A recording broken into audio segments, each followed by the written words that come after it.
பேங்க்ல இருந்தீங்க 10 மணி நேரம் 10 பண்ணி கரெக்ட் பண்ணுங்க சீட்டால போடுங்க இல்லை இன்னும் 10 பண்ணி போடுங்க அப்படின்னா பண்ணலாம் கூட வந்து வேறு கார்டு கொடுத்துருவோம் பின் நம்பர் பாஸ் பண்ணி வேறு கார்டு கொடுத்துருவோம் அதே மாதிரி கார்டு நீங்கள் என்ன பண்ணுவீங்க பேங்க்ல வந்து கேட்கணும் பேங்க் மேனேஜர் வந்து கேட்குங்க சார் நான் கேட்க அட்டன் பண்ணி உங்கள் கார்டு வச்சு அடுத்த ஏடிஎம் எடுத்துருவோம் அதே போல் வந்து நான் பேங்க்லேருந்து பேசுகிறோம் எஸ்பிஐ பேங்க்ல பேசுகிறோம் உங்களோட ஃபோன் நம்பர் சொல்லுங்கள் உங்கள் ஆதார் நம்பர் சொல்லுங்கள்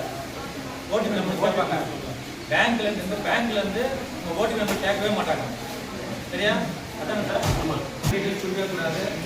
இது வந்து டேரெக்டாக பேங்க்கு வரலாம் வந்து மேனேஜரை பார்த்துட்டு டேரெக்டாக பார்த்து கேட்கலாம் சரிங்களா அதே மாதிரி ஏதாவது இது பண்ணக்கூடாது ஏதாவது என்ன பண்ணுவாங்க இது கொடுப்பாங்க லிங்க் கொடுப்பாங்க ஆமாம் அந்த லிங்கை ஒருத்தர் கால் பண்ணுறாங்க